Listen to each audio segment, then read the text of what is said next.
For 7 years, Abigail Mercer had watched Christmas happen through a window. She saw families bundled tight, disappearing into warm homes, leaving her alone in the silence of the empty schoolhouse. It was a cold, lonely injustice. If you believe a good heart deserves a home, stick around for this story. Abigail watched the last little boy, Tommy, run into his mother's arms.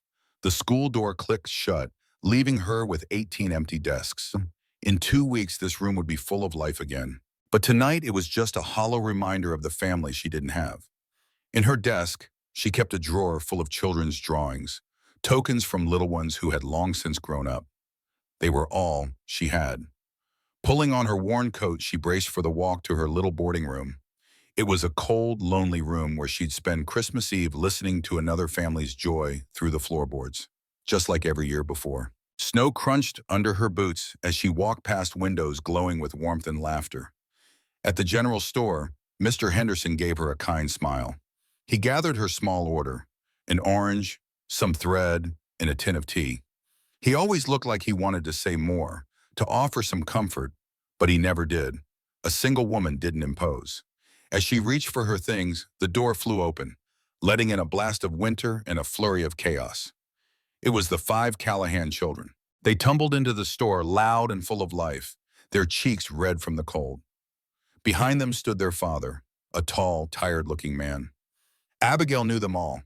Their mother had passed 3 years ago, leaving a hole in the town and in their family. The children, from 11-year-old Lucy down to little Rose, swarmed the store. But the littlest one, Rose, just stood in the doorway, staring right at Abigail with wide, curious eyes. The children recognized her right away, running up to grab her hand and tell her about the snow. Their father,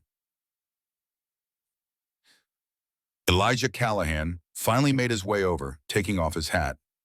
Abigail had seen him around town, but now she truly looked at him.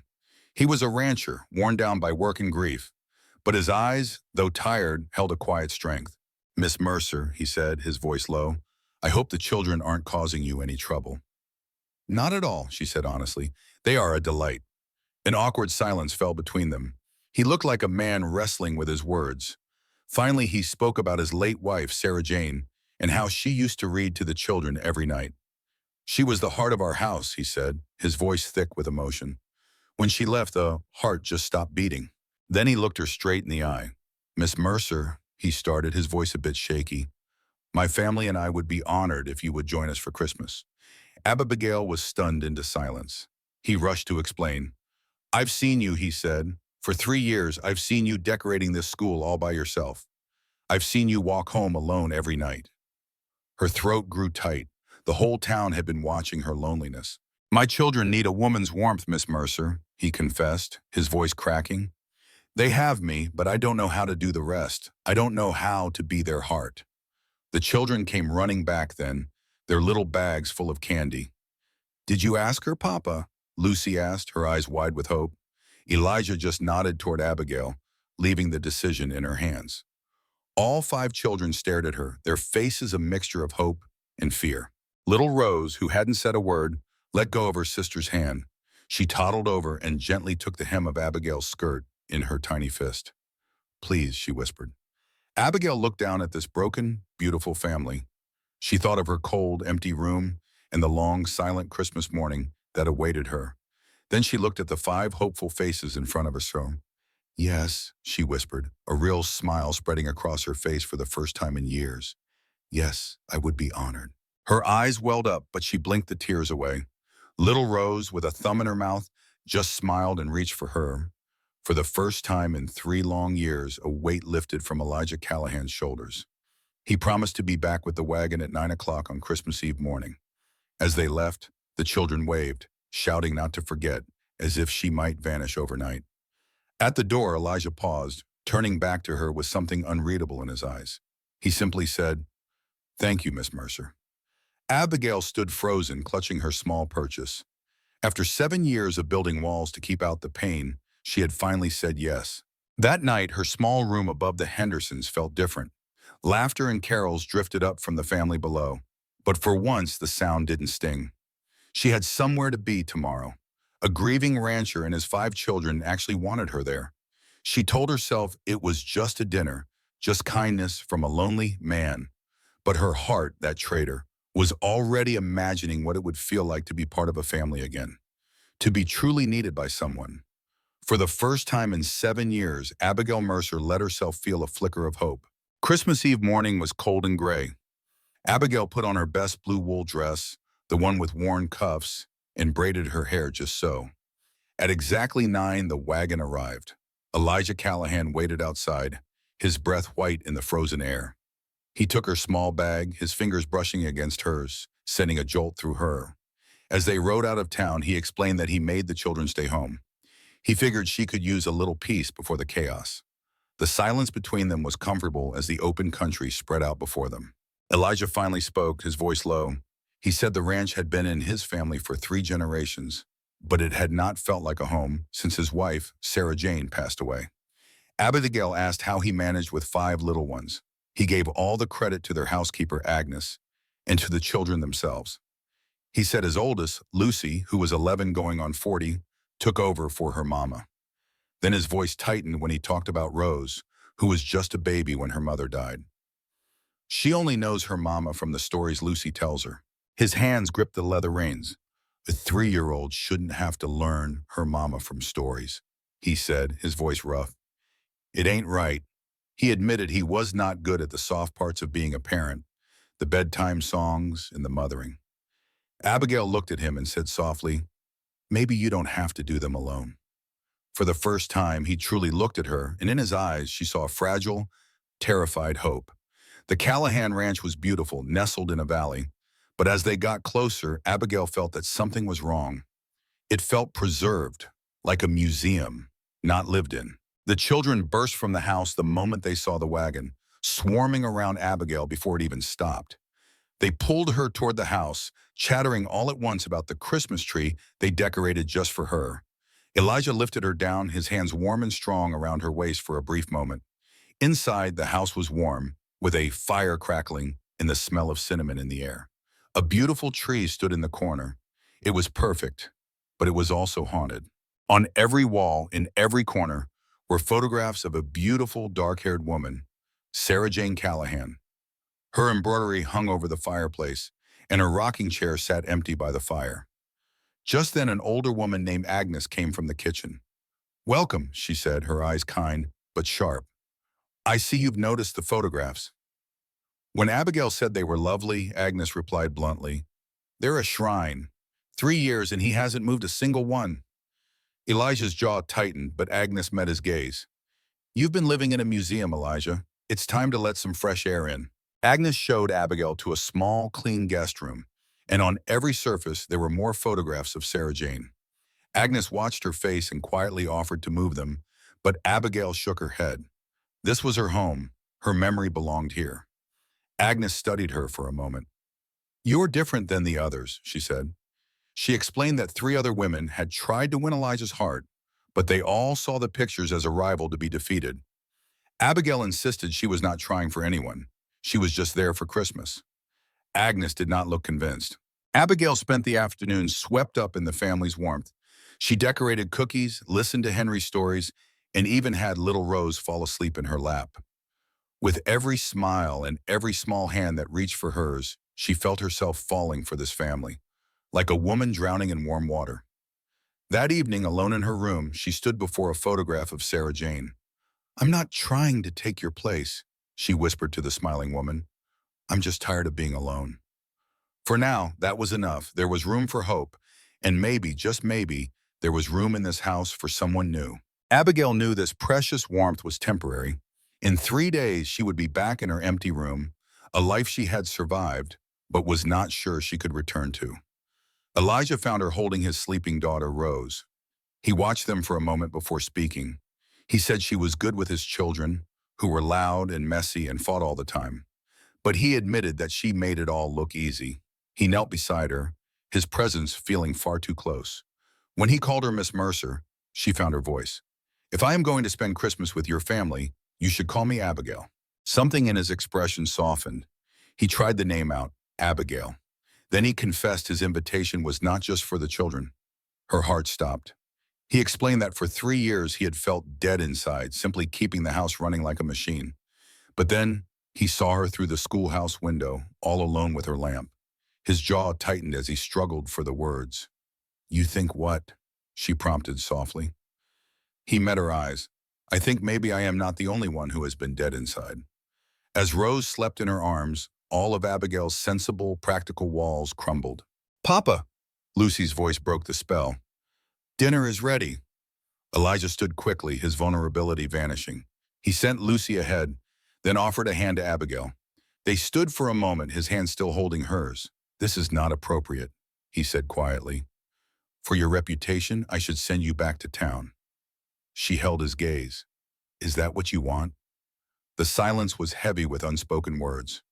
"No," he admitted at last. "God help me. No."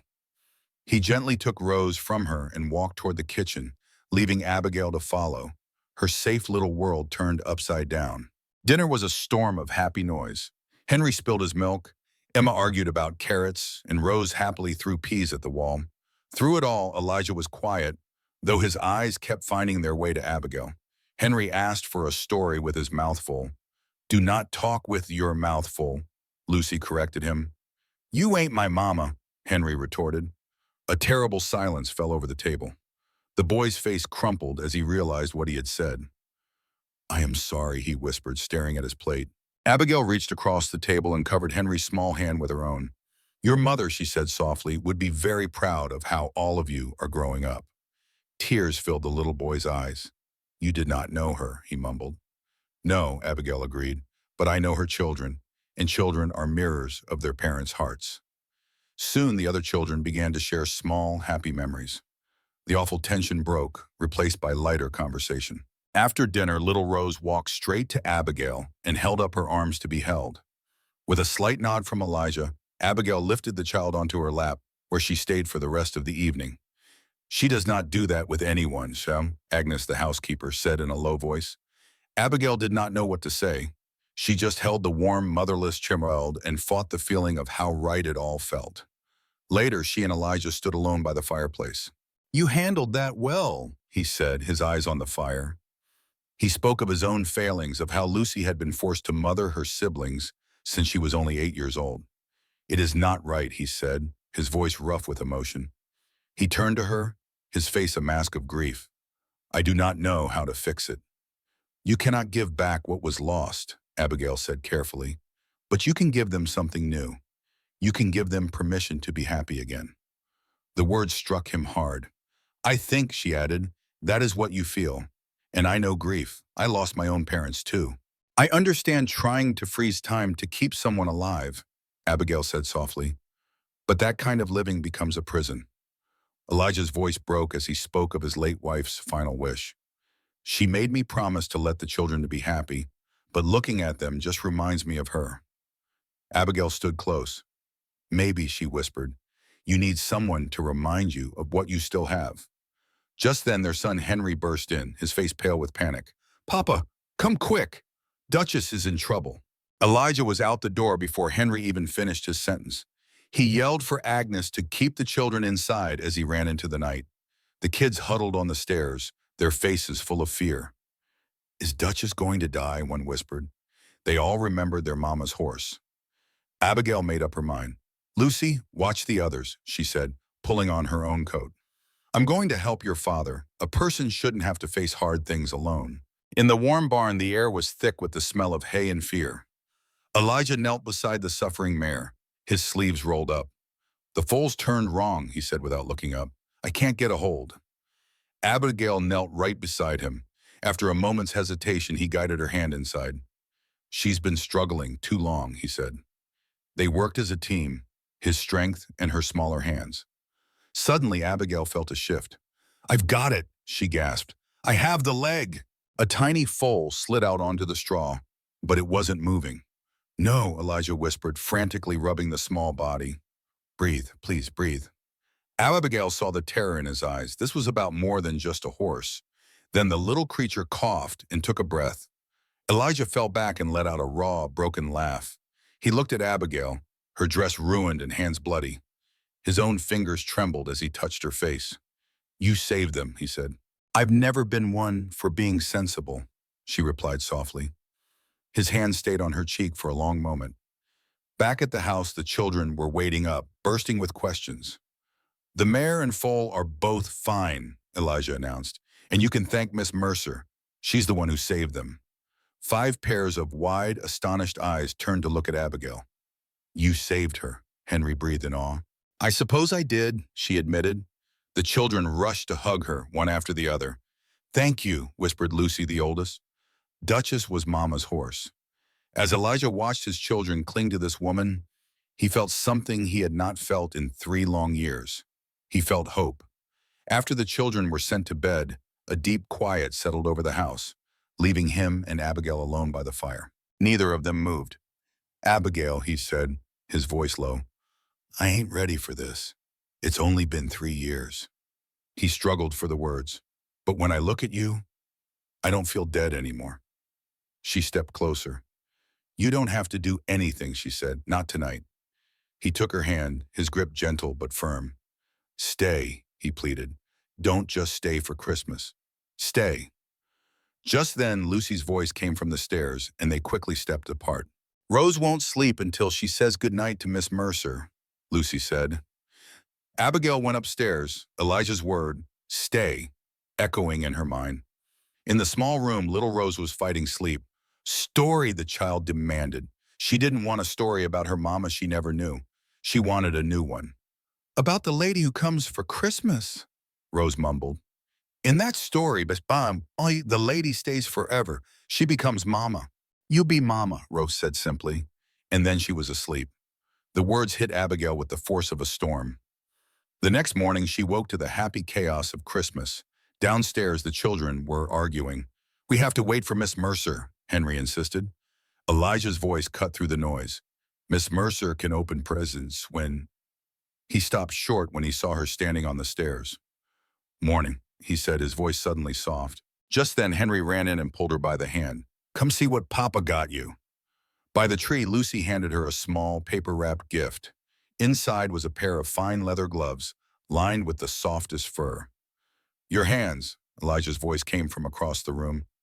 I notice they are always cold. Abigail was breathless. You notice that? I notice everything about you, Buddy, he replied, his voice full of meaning. The children watched, quiet and wide-eyed, knowing this was more than just a gift. Thank you, she whispered. The gloves fit as if they were made for her. How did you know my size, she asked. He explained he had told the shopkeeper they were for a lady friend. The whole town will know by noon, she said. Reckon so, he answered, and he did not seem to care. Neither did she. The rest of the morning was a blur of laughter and torn paper. Abigail watched the messy, wonderful chaos of a family Christmas. For so long, she had been on the outside looking in. Now, finally, she was part of the warmth, with a feeling of belonging she never thought she would find. A different place. What place is that? The empty one. Abigail pulled the little girl into a tight hug. As Lucy melted against her, she whispered, I miss Mama every single day. Abigail held her closer. I know, sweetheart, but it does not hurt as much when you are here. The next day, a wagon rolled up. Agnes looked out the window, and her face soured. Well, that did not take long, she said. It is Harriet Cole. She has been circling your father like a buzzard since the funeral. Before they could warn Elijah, the front door opened. Mrs. Cole, this is a surprise, Elijah said. I heard you had company. The woman's voice was syrupy sweet. I brought some fruitcake for the children. That is mighty kind of you. It is the least I can do. A man should not have to raise 5 little ones all by himself. Agnes scoffed. Come on, she told Abigail. Time you met the competition. They found Harriet standing a bit too close to Elijah, a smile on her face that never touched her eyes. That smile vanished when she saw Abigail. Oh, she said, the school teacher. Mrs. Cole, Abigail said politely. I did not realize you would still be here. Harriet's gaze swept over Abigail's simple dress. Staying in a widower's home, how unconventional. Miss Mercer is my guest. Elijah's voice turned cold. Of course. How charitable, Mr. Callahan. Poor thing with no family of her own. The words were a smiling cruelty. Miss Mercer saved our horse last night, Henry announced from the doorway. The foal was stuck, and she reached right in and turned it. Now we have a baby horse.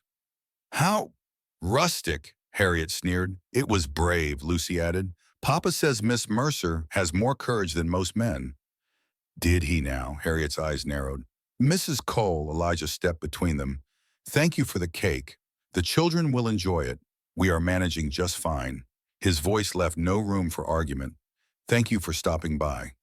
Harriet's face hardened as she finally understood. I see. I hope you know what you are doing, Mr. Callahan. This town has standards. Well, a school teacher with no family has more grace in her little finger than you have shown all day, Agnes said from the doorway, her arms crossed. Time for you to leave, Mrs. Cole. I am family, Agnes stated, which is more than you will ever be. She opened the door wide. Harriet stormed out but turned back. The town will hear about this, Mr. Callahan. I reckon it will, Elijah said calmly, and I reckon I do not much care. But someone did care. A few days later, a man rode up, his face a thundercloud. It was Sarah Jane's brother, Thomas. He got right to the point. I got a letter from Harriet Cole, he snarled. Said my sister's memory was being desecrated. Said a stranger was moving into her home before she was even cold in her grave. She has been gone 3 years, Thomas. 3 years is a heartbeat, and you are already replacing her with... He looked Abigail up and down with a spinster schoolteacher nobody else wanted. Do not you dare speak to Miss Mercer that way, Elijah said, his voice low and dangerous. Or what? Thomas shot back. I am Sarah Jane's blood. I have more right to be here than she does.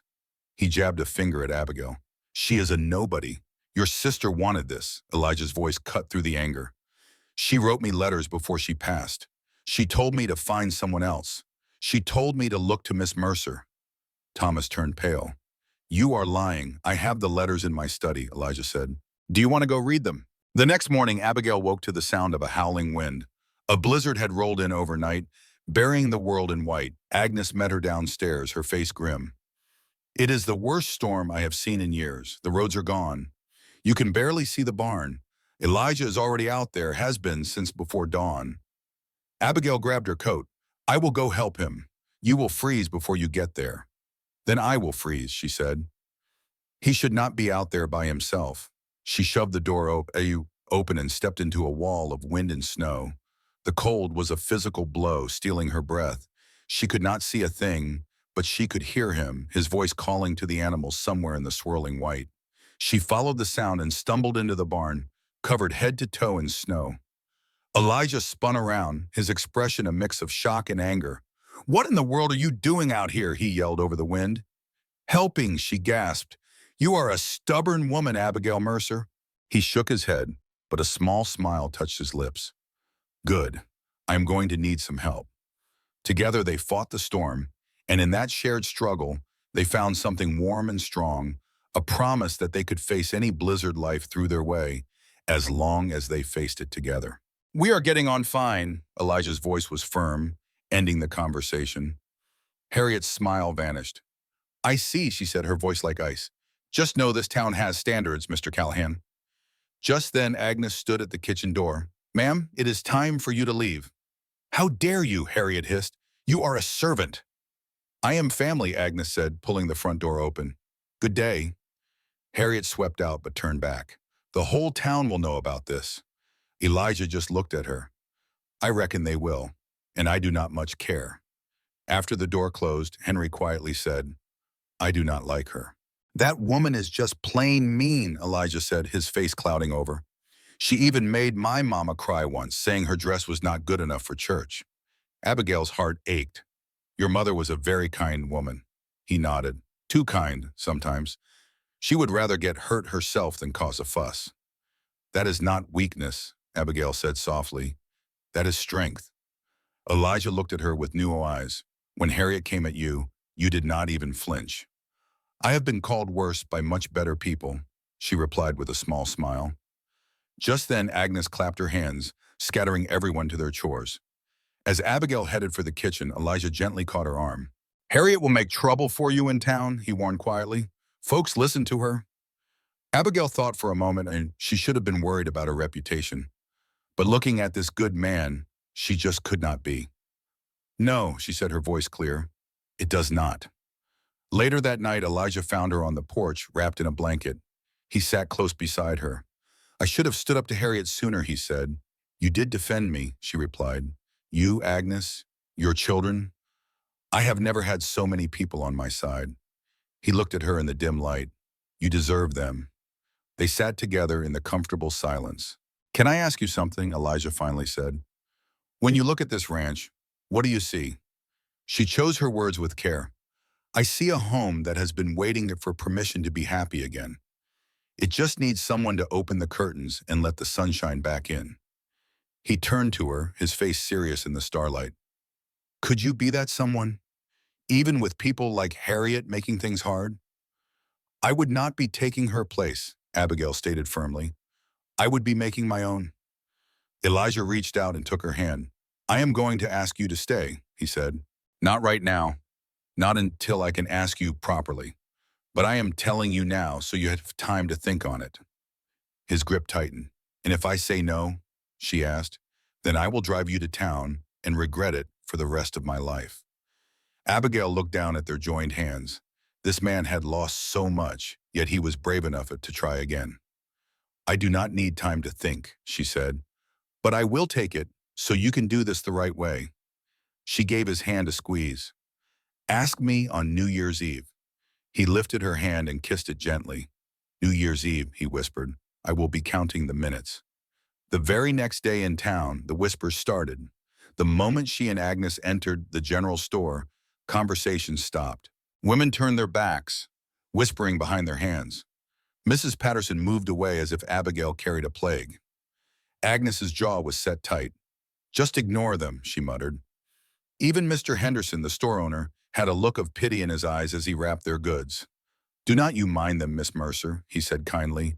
"Most folks know Harriet Cole's tongue is sharper than a tack." But Abigail knew gossip had a long memory in a small town. "That poisonous woman," Agnes fumed on the wagon ride home. "It does not matter," Abigail said, trying to believe it. "My reputation was bound to be questioned anyway. An unmarried woman staying at a widower's ranch over Christmas? People were going to talk, no matter what." Still as they rode, doubt began to creep in. Was she just playing house with another woman's family? Falling for another woman's husband? No, Sarah Jane was gone. Elijah was free. But was he truly ready, or was Abigail just a convenient patch for the hole his wife had left? When they got back, Lucy was waiting on the porch, her eyes red from crying. "I have to talk to you," the girl said, her voice trembling. Lucy led her around the side of the house. "I found something in Papa's study," she whispered, twisting her hands in her apron. "I found letters. Mama wrote them to Papa before she passed away." Abigail's heart sank. "She knew she was dying," Lucy cried. "She wrote about everything, the ranch, the children, and about him finding someone new." The girl took a shaky breath. "She told him to marry again. She told him to find someone who would love us." Tears streamed down Lucy's face. "And she picked you. There is a letter all about the new school teacher and how kind you were to me. She told Papa he should look to you." Abigail was speechless. "For 3 years," Lucy sobbed, "he has known what Mama wanted, and he never said a word." "Lucy, look at me," Abigail said gently, taking the girl's hands. "Your father was not ready. Loving your mother that much, it must have felt like a betrayal to move on." She smiled. "Your mother's blessing is a wonderful gift, but it is not why I am here. I am here because I have grown to love you all with my whole heart. If your father asked me properly, I am staying." Lucy hugged her tightly, a wave of relief washing over her. "I miss her so much," she whispered. "I know," Abigail soothed, "but it is okay to love again. Your mother would be so proud." As they walked back toward the house, hand in hand, Abigail's blood ran cold. Elijah was on the porch arguing with a stranger who was waving a piece of paper in his face. "Papa!" Lucy called out. Both men turned. The stranger's eyes fell on Abigail, and his lip curled into a sneer. "So, this is the one," he spat. "The school teacher living in my sister's house, trying to take my sister's place." It was Sarah Jane's brother. It had to be. "That is enough, Thomas." Elijah's voice was like ice. "It is not nearly enough," Thomas shot back, stepping toward Abigail with menace in his eyes. "Harriet Cole sent a letter," Thomas said, his voice shaking with rage. Said my sister's memory was being spit on, that you moved this woman into her home. He glared at Abigail with contempt. Sarah Jane's been gone 3 years. A blink of an eye, and you replace her with a spinster school teacher? Elijah stepped down from the porch, placing himself between them.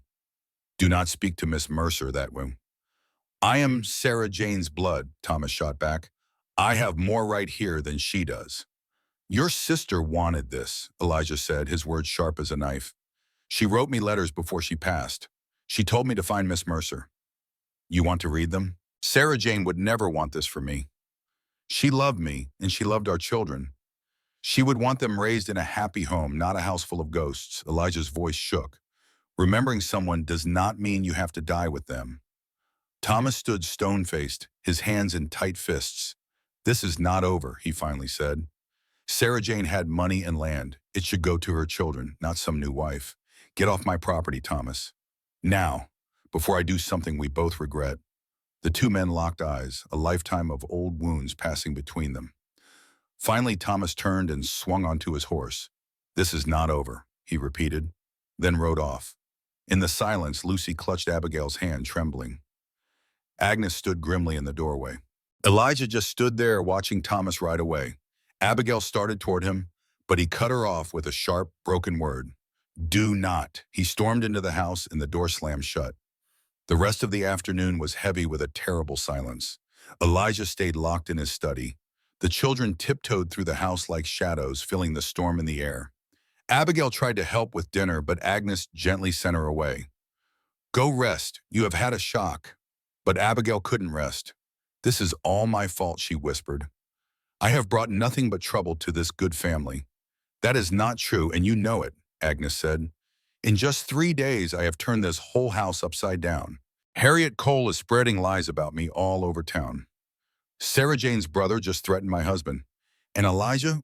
Well, Elijah is fighting demons that have nothing to do with you. But they have everything to do with me.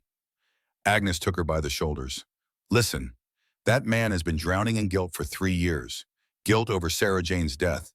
He feels guilty he could not save her. And he feels guilty for every time he has wanted to move on.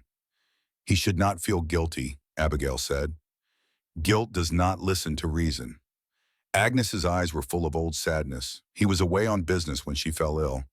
By the time he got home, the fever was too strong. She died 2 days later.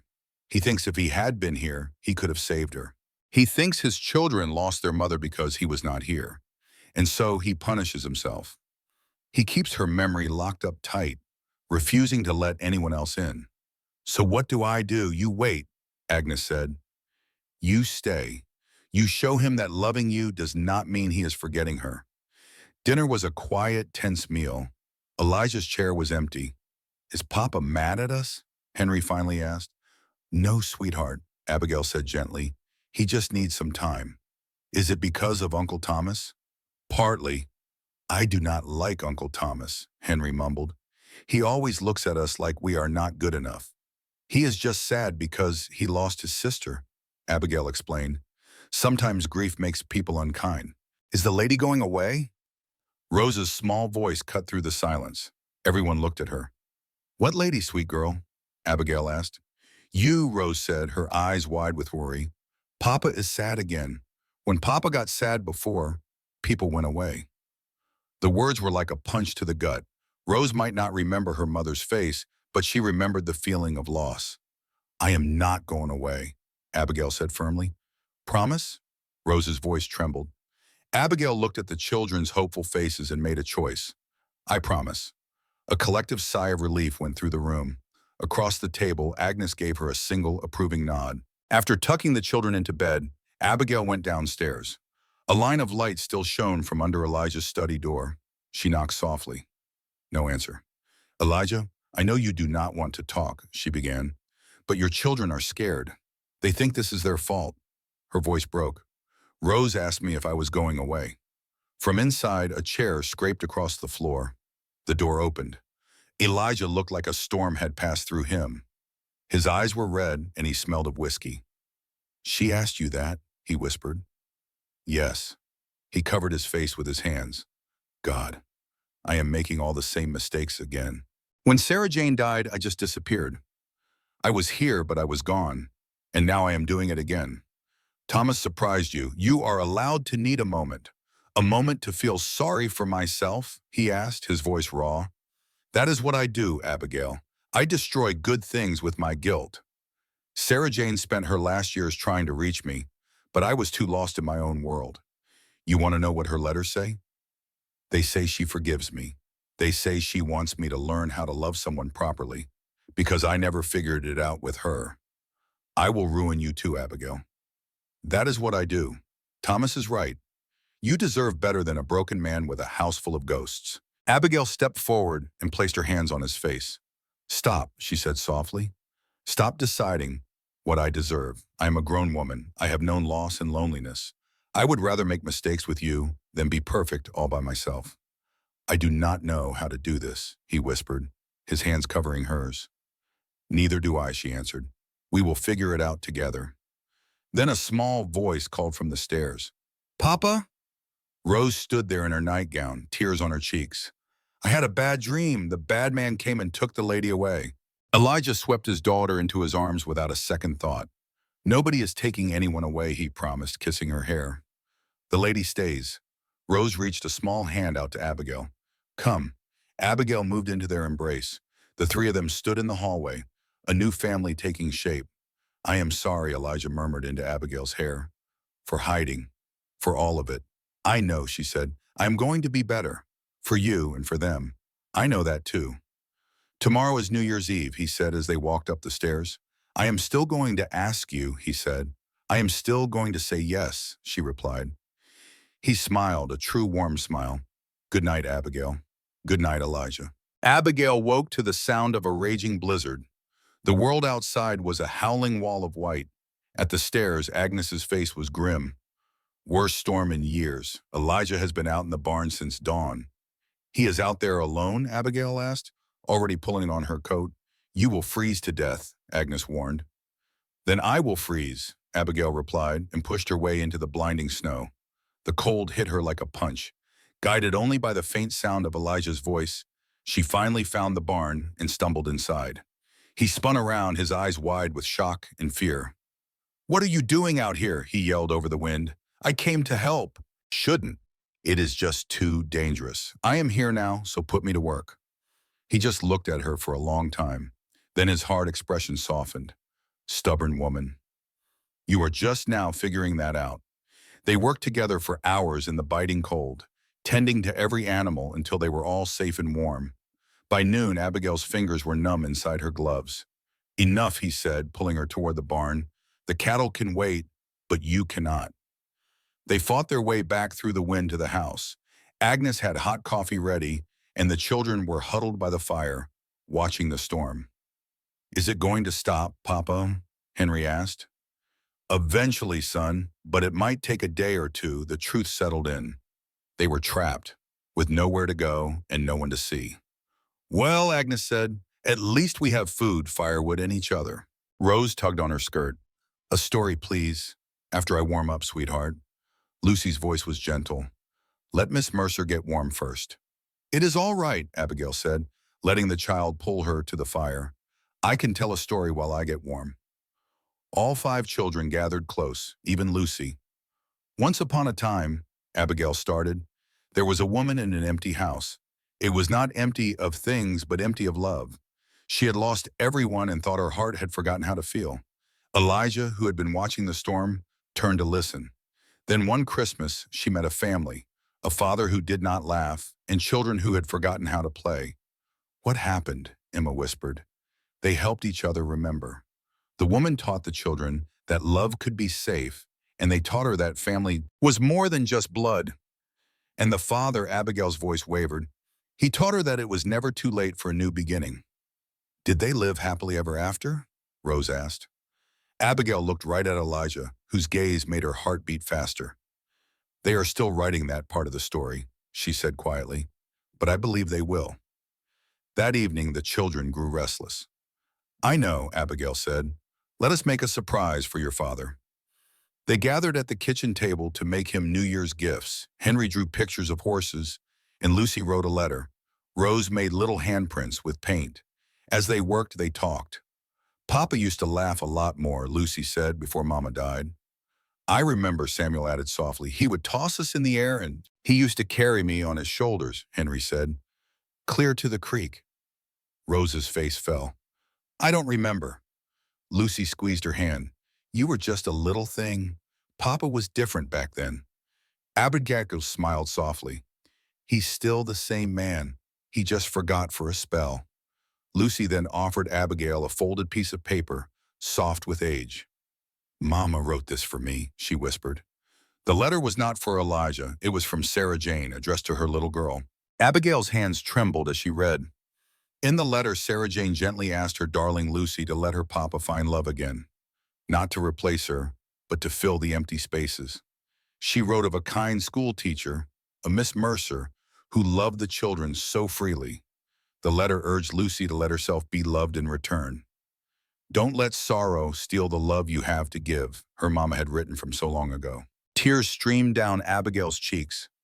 She knew, Lucy whispered, her own voice breaking. She's telling me from heaven that it is okay. The little girl finally let go. I want you to be my mama. Abigail pulled her into a fierce hug. Oh, sweetheart, I love you. From the doorway, Elijah stood frozen, having heard every word. He crossed the room in 3 long strides. She wrote to you, he asked, his voice thick with emotion. Lucy could only nod. She wanted me to be happy, Papa. I have been so busy drowning in my own grief, Elijah said, pulling his daughter close, that I forgot to help you carry yours. He looked at Abigail, his eyes raw and broken open. Then he called all his children, even shy Rose, into his arms. I am sorry, he choked out. I am sorry I have been so far away. Lucy touched his face. Mama's letter said we should stop being sorry and start being happy. A fragile, hopeful peace settled in the small kitchen. Just then, Henry's stomach grumbled loudly. I am hungry. The heavy moment shattered, and they all laughed, a real healing sound. The evening passed in a blur of warmth. They cooked supper together, a chaotic and happy mess. For the first time in 3 years, the house felt like a home. Later, Elijah found Abigail by the fire. I want to show you something, he said, leading her to his study and a small wooden box. The letters, he said, all of them. He explained that Sarah Jane had written 12 letters in all, one for each of them. He pulled one from the top. This is the one about you. Abigail took it, her heart pounding. In the letter, Sarah Jane wrote to her husband about the town school teacher.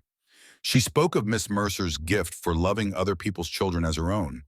And she wrote about how she saw the deep loneliness in Abigail's eyes, a sadness that broke her heart. She understands loss, Sarah Jane had written. She will not try to replace me. She will build something new with you. Let yourself be happy, my love. When Abigail looked up, Elijah was watching her. She's gone, Abigail, and you are here. I think this is exactly what she wanted. His voice was low. I am still going to ask you proper tomorrow, but I needed you to know. Before she died, Sarah Jane chose you. That is a lot to live up to, Abigail whispered.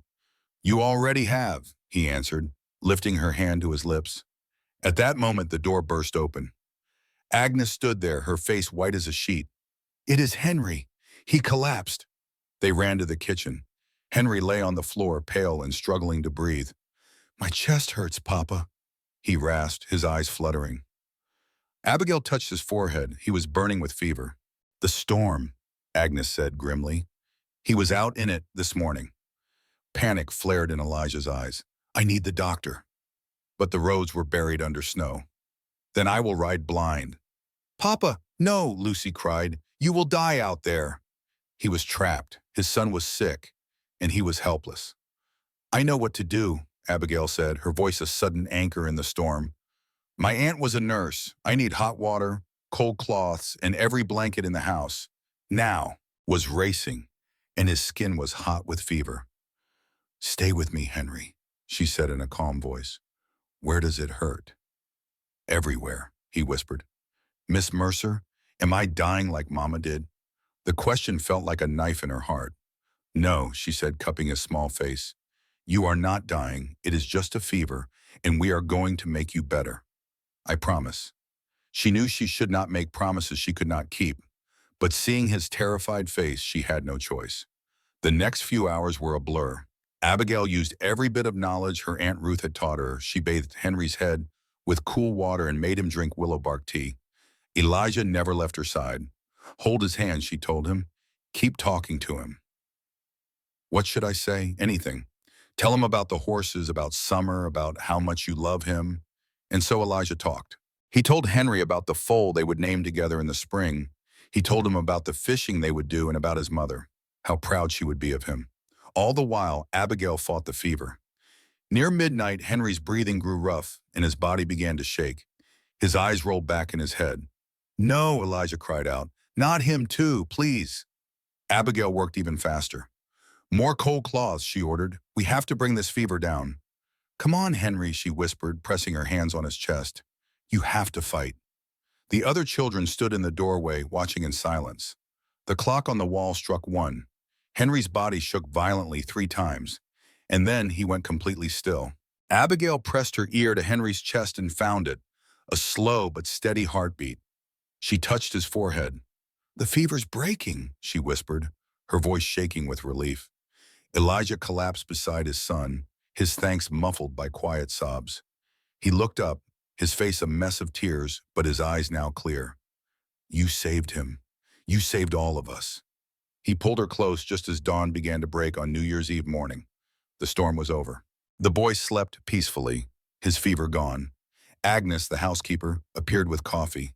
He'll be weak for a bit, but he is going to be fine. Later, Abigail found Elijah on the porch, looking out at a world buried in white snow. The sky was perfectly clear as the sun came up. Beautiful, isn't it? He said, his voice raspy. He turned to her. How are you even alive after all that? He moved a step closer. Stop denying what you are. In 1 week, you have brought more life back to this family than we have had in 3 years. His hand found hers.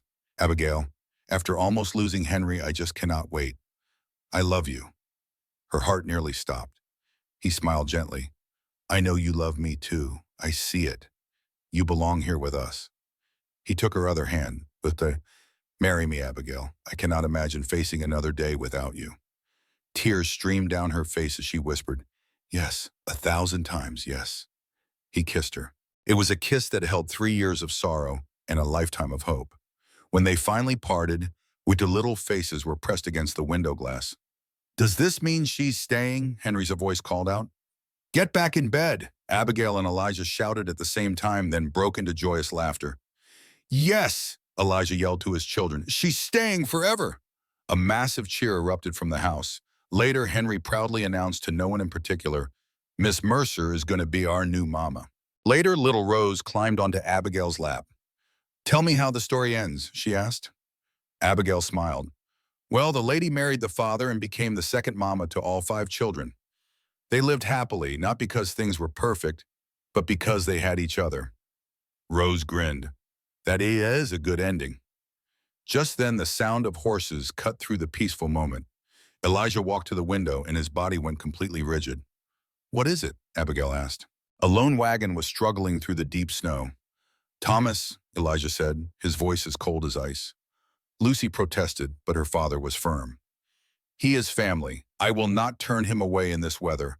We will not become bitter people nursing old grudges. Looking right at Abigail, he said, we will face this together. She agreed. He opened the door to find Thomas standing there, looking smaller than she remembered. I came to apologize, he said, his voice rough with emotion. Seeing you here, Thomas confessed, felt like losing her all over again. But my sister chose you to love her children, and I tried to run you off. His voice cracked. Elijah motioned him inside. In the parlor, facing the wary family, Thomas continued, I am not asking for forgiveness, just a chance to do better. Lucy, your mama told me that holding a grudge is like drinking poison and expecting someone else to die. Lucy lifted her chin. Mama was smart. Thomas then faced Abigail. I said terrible things. I was wrong. Yes, you were, she answered. He managed a faint smile. I see now why she chose you. You do not back down. He turned to Elijah. I am not fighting the inheritance. Her children belong with you and their new mother. The 2 men shook hands. Will you come to the wedding, Uncle Thomas? Henry asked. All eyes turned to Abigail. You are invited, she said firmly. Family is family, especially the difficult parts. You will stay in the guest room, Elijah insisted. It is New Year's Eve. No one is sleeping in the barn. Thomas looked at the warm, chaotic family that had somehow made room for him. Thank you, he managed. Lucy added softly, Mama would be glad you came. That night, the house filled with warmth as Thomas told stories of Sarah Jane as a little girl. He brought their mother back to life, and for the first time in years, the home was filled with the sound of healing laughter. Her memory better, Henry said quietly. You will through stories and through the people who loved her. Midnight was getting closer. Agnes passed around warm cider as the children struggled to stay awake. 5 minutes, Lucy announced, watching the clock. 5 minutes until the new year. Elijah came to stand beside Abigail and took her hand. Ready, he asked. For what? For everything. For being a real family. For scraped knees and arguments and broken hearts. You are trying to scare me away. I am trying to be honest. Then honestly, she squeezed his hand. I have never been more ready. The clock started to chime. 10, the children counted down. 9, 8. The fire crackled beside him. 7, 6. Elijah turned to look directly at her. In his eyes, she saw all his grief and all his hope. 4, 3, 2. Happy New Year, Abigail, he whispered. Happy New Year, Elijah. 1. As the clock finished, he kissed her. The children cheered and Agnes laughed. Outside, the first light of the new year began to shine on a world made clean by snow. News of the wedding spread through Copper Creek like a wildfire. The school teacher was marrying the Callahan widower. The lonely man had finally opened his heart. Harriet Cole, however, was not pleased. She tried to visit yesterday, Agnes reported from town. She wanted to know if the rumors were true. What did you tell her, Abigail asked. I told her to mind her own business and maybe read her Bible a little more. Elijah was laughing again, a real warm laugh that filled the room. Lately, he was always smiling, his hand finding hers at the dinner table. Those small touches said everything. The wedding's set for Sunday, he told her, holding both her hands. Reverend Whitmore will do the ceremony right here at the ranch. This is our home. It feels right to start our life here. The children jumped into the planning with pure joy. Lucy took charge like a little general, making lists. Samuel figured out the logistics of chairs and food, while Emma gathered wildflowers for a bouquet. Even Henry, still healing, gave orders from his chair. The ribbons have to be blue, he declared. It's Miss Mercer's favorite color. Lucy looked surprised. How do you know that? Henry puffed out his chest. I asked her. That's how you find things out, Lucy. When she was taking care of me, I asked her all sorts of things. She likes blue, horses, and her favorite food is apple pie. Abigail chuckled. You were supposed to be resting. Resting is dull, he said. Rose pulled on Abigail's dress. Are you wearing a white dress? Yes, sweetheart. Brides wear white. But wake me. Well, it's tradition. Rose thought for a moment. That's a silly reason. Maybe so, Abigail agreed. But sometimes silly traditions are nice. Just 3 days before the wedding, a stranger rode up. Abigail was in the kitchen when she saw a well-dressed woman get off her horse. She had Elijah's strong jaw. Agnes's face went white. That's Mary Callahan, Elijah's mother. Elijah James Callahan, a voice boomed from the parlor. You're getting married and I have to find out from a letter? The woman sounded powerful. Mama, Don't you mama me. I rode for 2 days through snow to get here. The least you can do is offer me coffee before I meet the woman who's stolen your good sense. Abigail took a deep breath. Agnes caught her arm. You go in there and introduce yourself. Mary is a force, but she's fair. Don't let her see you're scared. I'm not scared. Honey, you're terrified. Now, go on. Abigail walked into the parlor. Mary Callahan turned, her eyes sizing Abigail up from head to toe.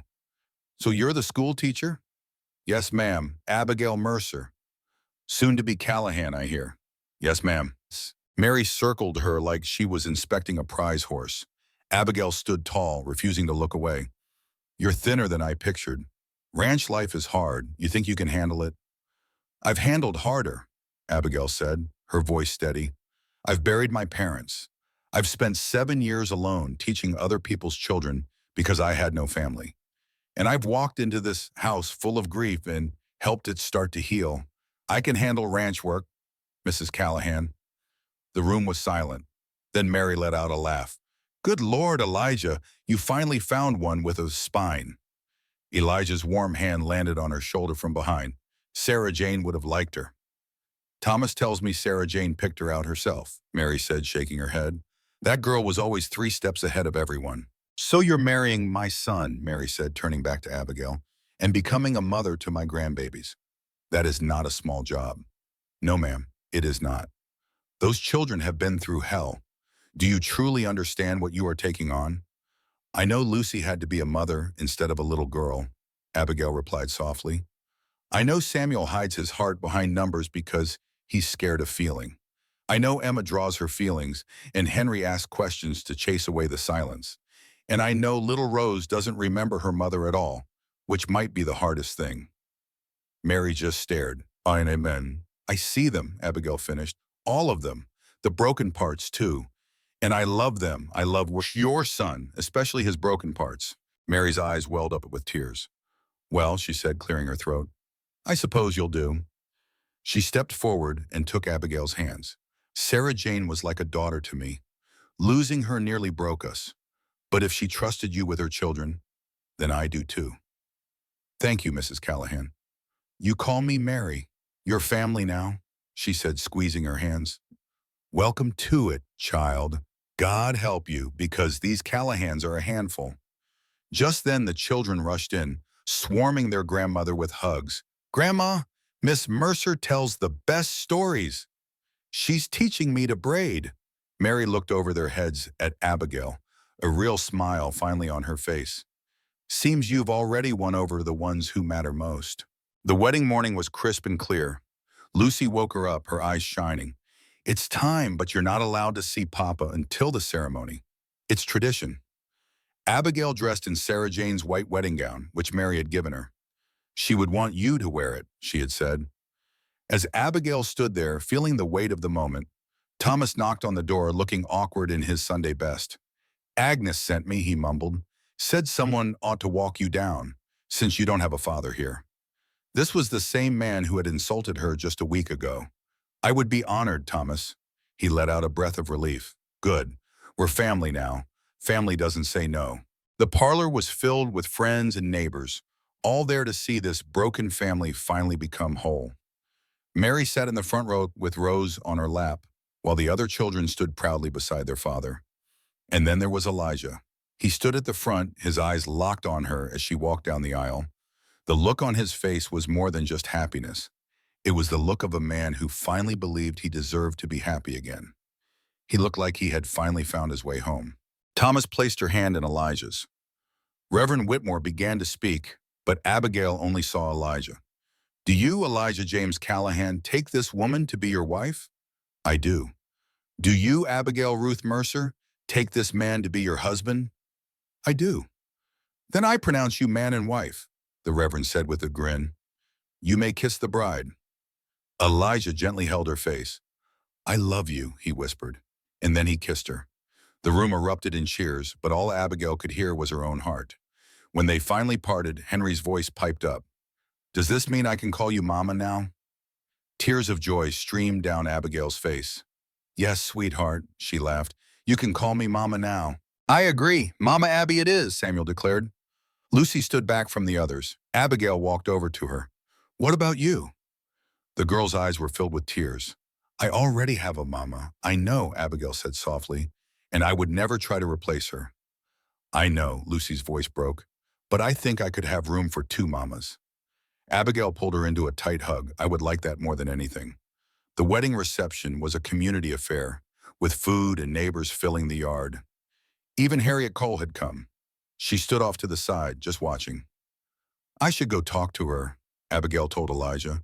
You do not have to. I know, but I want to. She walked across the yard to the widow. Mrs. Cole, thank you for coming.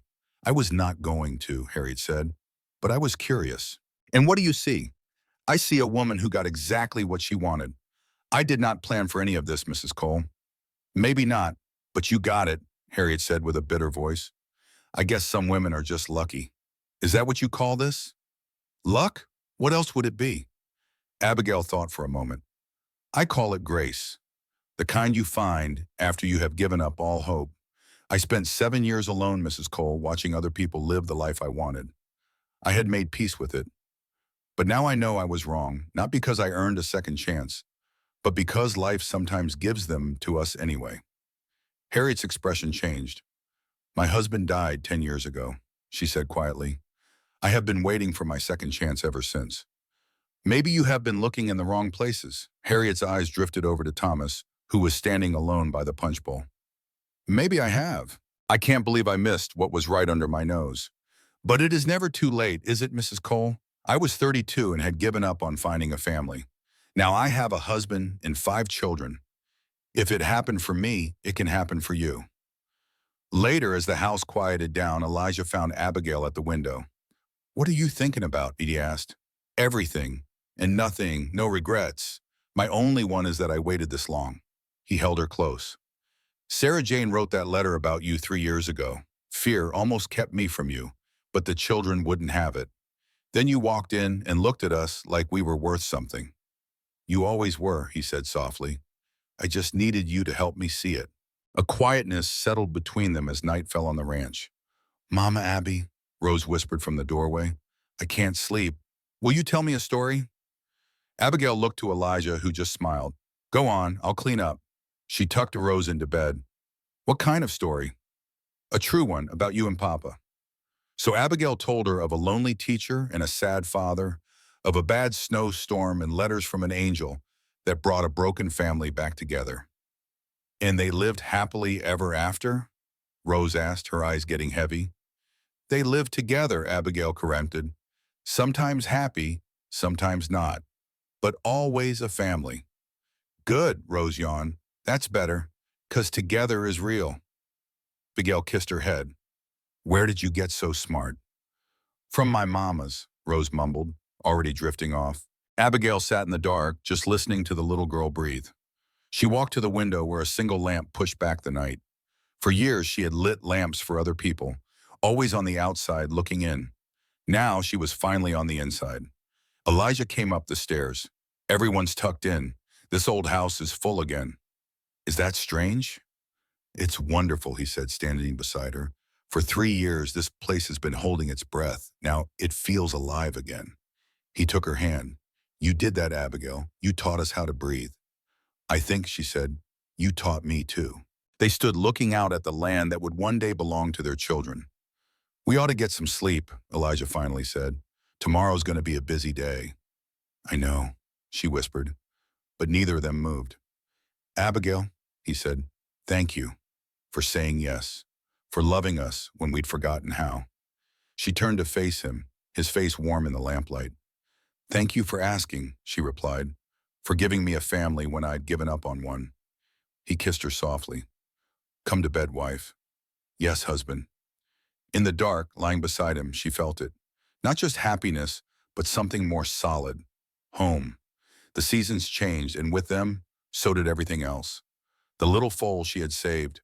Hope grew strong. The children began to heal. Lucy started to laugh again, a real child's laugh. Samuel took a liking to poetry. Emma's drawings, once all dark colors, were suddenly full of yellows and blues. Henry's questions turned from loss to the future. And Rose, she finally started sleeping through the night. She feels safe, Elijah said one morning, his voice full of wonder. We all do. That summer, even Harriet Cole came by with a pie.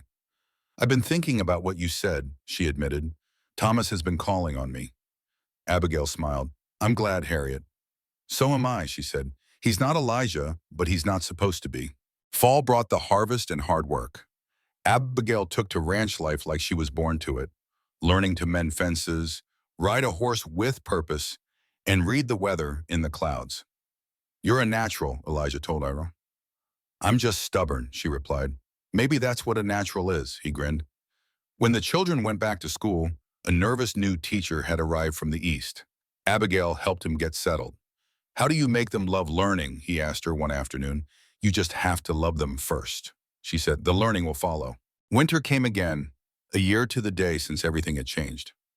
Abigail was at the schoolhouse helping decorate when she found herself staring out the window, lost in the memory of her lonely life before. Then she heard a voice. Mama Abby. She turned to see all 5 of her children bundled up and smiling. What are y'all doing here? Papa sent us, Lucy announced. He said to come on home. We're decorating our own tree tonight. And he made hot chocolate, Henry added. Rose just held out her little hand. Come home, Mama. Abigail took one last look around the empty schoolroom, then took her daughter's hand and walked out into the falling snow. Elijah was waiting with the wagon, looking just the same, but with eyes that were finally clear of shadows. Ready? He asked. Always. She climbed up beside him as the children piled in the back, already squabbling over who would put the star on the tree. That night, after the house was quiet again, they stood together by the window. The lamp burned brightly, a beacon of welcome. Happy anniversary, Elijah said. A year ago, you agreed to stay for Christmas, and it changed my whole world.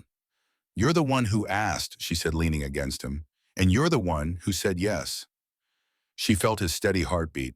Any regrets? He asked. Not a single one. They stood in a quiet comfort, just watching the snow pile up. Then Elijah turned to her, a look on his face she could not quite place. Abigail, he started. Agnes and I were talking about Sarah Jane's letters. There was one I never did show you. He reached into his pocket and pulled out a worn, folded paper. She wrote this the day before she passed. Wrote it to the woman I'd someday love. His hand was steady as he gave it to her. I reckon you ought to read it. Abigail's hands shook as she read the words. Sarah Jane wrote not of jealousy, but of a deep, abiding gratitude. She was thankful her children would be loved and that her husband would find happiness once more. She called Abigail a partner, someone to build upon the love she had started, not replace it. It was a blessing, a heartfelt plea to care for the beautiful, complicated family they now shared. Take care of my heart, the letter ended. They are all carrying it for me now. Tears streamed down Abigail's face. She knew, she whispered. Elijah's voice was heavy with emotion. She knew me better than I knew myself. He told her that Sarah Jane's kindness and courage lived on in their children. And now it lived on in Abigail, too. He took her hands, saying, You carry her legacy forward. As midnight drew near, he pulled her in close. I want to remember this. Us, right here. 1 whole year since we started. I love you, Abigail Callahan, he said softly.